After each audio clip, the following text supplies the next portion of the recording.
tá? Então, use esse processo a seu favor, tá? Negocie, rechinche, olhe na onde tem o preço melhor, tá? E compre, tá? Onde o preço for mais interessante e o pagamento à vista tiver melhores descontos, tá?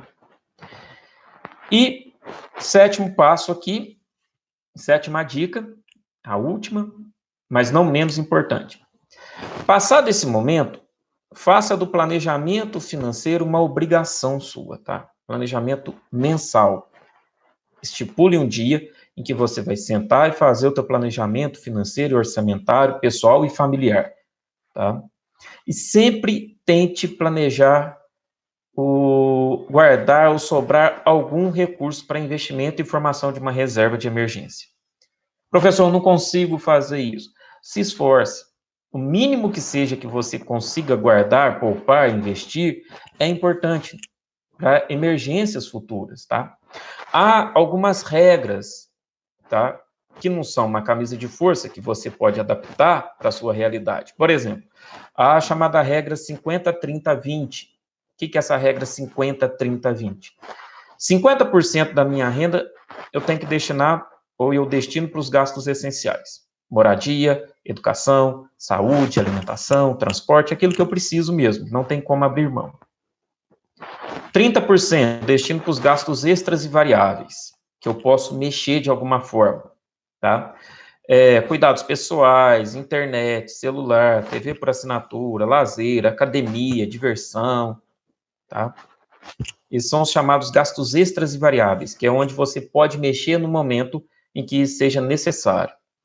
E 20% da renda destine para pagamento das dívidas e, se possível, para investimento. Professor, eu não tenho dívidas no momento.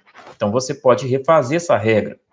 Por exemplo, 50, 40, 10. Você pode destinar um pouco mais para os gastos extras e variáveis e 10% para guardar, para poupança, para poder ter um fundo de, vamos dizer assim, para cobrir alguma emergência lá na frente. E também para que você possa planejar algo que você quer fazer no futuro, tá? Uma viagem, uma troca do carro, ou um outro curso que você deseja fazer, um intercâmbio, algo nesse sentido.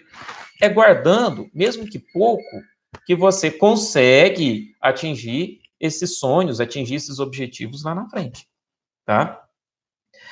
A regra ela pode ser adaptada de acordo com a realidade da família, mas independente da tua renda, independente da regra, você tem que planejar. Se existe algo hoje que todos os estudiosos dessa área de finanças, seja empresarial ou pessoal, colocam, planeje.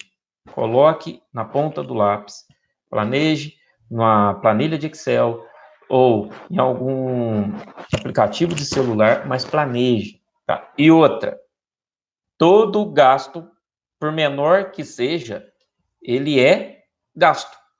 Tá?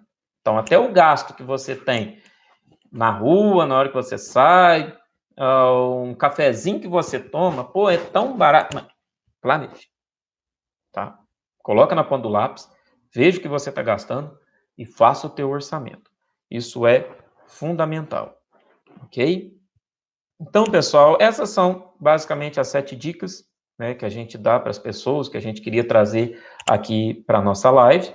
Estou aberto a perguntas, a questionamentos que possam fazer aí através do chat, tá? Fiquem à vontade, qualquer pergunta, questionamento, dúvida, fugir talvez até um pouco do foco principal aqui, né? Algumas pessoas, enquanto vocês vão pensando aí nas perguntas, nos questionamentos, já vou falando uma coisa importante, que geralmente são perguntas que acontecem. Essa não é a primeira live, nem a primeira palestra que eu estou dando do assunto nesses últimos dias, mas uma pergunta que todo mundo faz é no seguinte sentido: professor, eu tenho um dinheiro sobrando aqui, tá na caderneta de poupança, tal, é o momento de eu investir em ações? Tá? Essa é uma pergunta que muita gente está falando. Porque as ações estão caindo, a bolsa de valores está despencando, ou é hora de eu comprar dólar, é hora de eu comprar ouro. Tá. Seguinte. Primeira coisa que você tem que fazer nesse sentido, saber qual que é o teu perfil de investidor. Tá? Como que eu sei isso, professor? online. Todos os bancos têm o questionário de análise de perfil de investidor, a API. Tá? Toda vez que você vai fazer um investimento no banco, você tem que responder esse questionário. Tá? Então, é fundamental que você saiba qual que é o teu perfil de investidor. Existe o perfil que é conservador, existe o perfil que é moderado e existe o perfil que é agressivo, arrojado, ousado. Tá? Por quê? A partir do momento que você sabe qual é o teu perfil de investidor, você vai conseguir criar o que a gente chama de carteira de investimentos. E o próprio banco e muitos sites na internet te dão a dica, sites sérios, tá? Que te dão a dica, olha, você é conservador. Conservador, não entre em mercados do tipo ações ou fundo de renda variável, que não é interessante para você. Você não vai sobreviver nesse aspecto, tá? Na hora que você começar a perder, você sai correndo e se desespera. Se você é moderado, você pode um percentual da tua poupança, da renda que sobra, você pode jogar lá para aplicações desse tipo. Se você é arrojado, ousado, agressivo, tudo bem, então uma porcentagem maior que você pode colocar. Se você tiver perfil e recursos para longo prazo, que você não vai precisar no curto prazo, é um momento bacana, tá? É um momento bacana de investir lá em ações, principalmente ações, porque as ações estão muito baratas, tá? A queda que teve foi muito grande, mas a recuperação vai demorar, viu? Então, você vai estar comprando na baixa agora e espere a alta para poder vender depois. É isso que muitos investidores que trabalham nessa área fazem, tá? Compram na baixa e vendem na alta, mas tem que ter tempo, tem que ter atenção e não pode precisar desse dinheiro daqui 1 mês, 2 meses, porque ainda não vai recuperar nisso tudo. Muitos me perguntam, é hora de comprar dólar? O que vai acontecer com o dólar? Meu amigo, ninguém sabe o que vai acontecer com o dólar. A minha sincera opinião é que não é momento. Ele está chegando no teto dele. Dali para frente vai ser difícil ele subir mais, ou muito mais. A tendência é queda, tá?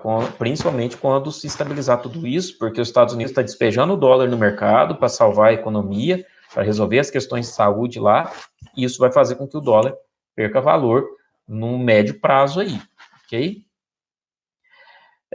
Bom, a Isabela, né, colocou, muito bom, professor, obrigado. Vou usar bastante a quarta dica, tá? Não comprar compulsivamente neste momento. É fundamental. Compra por impulsividade no momento agora não pode ter.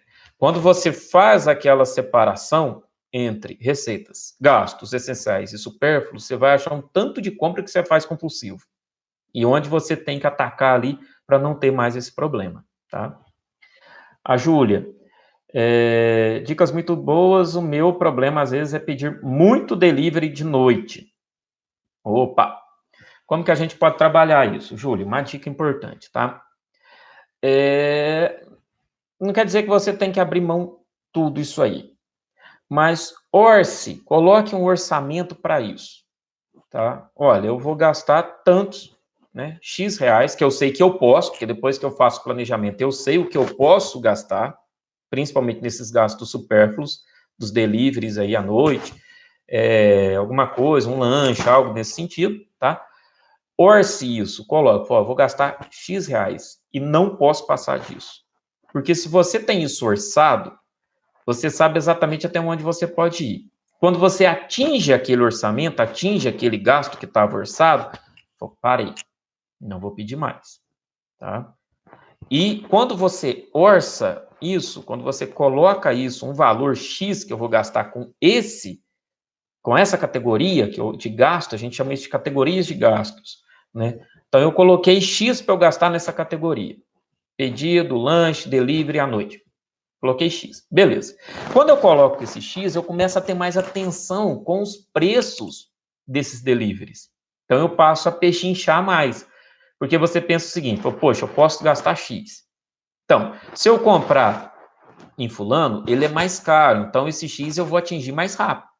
Se eu procurar outros que me fornecem um produto de igual qualidade ou muito semelhante à qualidade e sejam mais baratos, isso me permite que eu possa comprar mais desse produto. Então, faz com que você demore um pouco mais para atingir aquele X que você orçou para essa categoria de gastos. Por isso que o orçamento é tão importante. E o orçamento, pessoal, esse planejamento financeiro que eu falei para vocês, ele é antes, viu? Ele não é depois. Tem pessoas que falam, eu vou anotando os gastos que eu vou tendo todo dia, o mês inteiro. Aí chega lá no final do mês que eu vejo se sobrou ou se não sobrou. Eu falo, não, você está fazendo a coisa toda errada. Planejamento financeiro e orçamentário é antes. Você faz no início do mês. Ó, o que eu tenho de gastos que eu vou ter esse mês? Água, telefone, luz, internet, supermercado, etc. Papapá. Coloquei tudo isso, tá? O que eu vou orçar para gastos não essenciais, supérfluos, tá? Alimentação fora de casa, etc. Todas essas questões, plano de telefone, né? Telefonia, isso é importante, pessoal. Muitas operadoras estão abertas para renegociação, tá? E chega junto mesmo. Liga, renegocia, fala, olha, eu quero um plano que me atenda, mas que seja mais barato, senão eu vou mudar de operadora. Se você começar a ranetar isso na cabeça da operadora, eles vão procurar um plano mais barato para você e que te atende, tá? E que te atende. Eles não vão querer perder cliente agora. E se você falar, ó, eu vou para uma outra operadora que tem um plano muito melhor que me atende do mesmo jeito, se vocês não cobrirem a oferta dela. Então, use isso a teu favor, porque as empresas não estão podendo perder clientes. As operadoras de celular não podem se dar o luxo disso. Então, você pode mexer numa categoria de gasto que é fundamental, principalmente agora no momento de quarentena, tá? Então, faça o orçamento antes. Quando você faz o orçamento antes, você já sabe, olha, não vou conseguir fechar o mês. Então, preciso mexer aqui em algum desses gastos que são não essenciais. Você consegue mexer lá, tá orçado? Segue o orçamento, tá? Segue o que foi planejado. Tá? Opa, Rejane, ótima pergunta, Rejane. E quem já tem dívidas e não tem renda para renegociar? Isso é complicado. Quando a gente fala em renegociação, Regiane, a renegociação ela pode funcionar no seguinte aspecto. Quando são dívidas com bancos, etc., é entrar em contato e falar, olha, eu não tenho condição de pagar agora. O que vocês podem fazer para mim? Os bancos têm, hoje, uma possibilidade muito grande de você fazer isso tem um termo, portabilidade, tá? Portabilidade, inclusive, de dívidas, tá? De financiamentos e de empréstimos, tá? Então, você pode fazer essa portabilidade, levar essa dívida para um outro banco, uma outra instituição financeira, a juros menores e com prazo de carência. Isso é fundamental, para que você possa... Isso é uma renegociação, tá? Agora, se você tem dívidas que não sejam no âmbito bancário, que não sejam no âmbito das instituições financeiras, é fundamental você procurar, né, para quem você deve, o credor, tá? Chegar a ele e renegociar. Falar, olha, não vou poder pagar agora, preciso de uma renegociação, o que você pode fazer para mim, para quando pode ser colocado isso, porque é um momento que tem que estar todos disponíveis para renegociação. Renegociação de aluguéis, está sendo muito batido em cima disso, que as imobiliárias vão ter que repensar, vão ter que renegociar, porque senão, muitas vezes, a pessoa ela vai necessitar de mudar a casa. E essas imobiliárias têm que entender o seguinte, é melhor eu renegociar, diminuir o aluguel, postergar um pagamento de aluguel agora, mas eu manter o cliente dentro da casa que eu estou alugando, do que simplesmente eu falar, não, obrigado, vou para uma outra imobiliária, vou para uma outra casa, vou fazer uma mudança, porque eu não tenho como pagar esse aluguel agora. Porque aí o que acontece? O que ele estava renegociando e postergando um pouco o recebimento, ele não vai receber mais. Porque ele perdeu o cliente, ele perdeu o inquilino.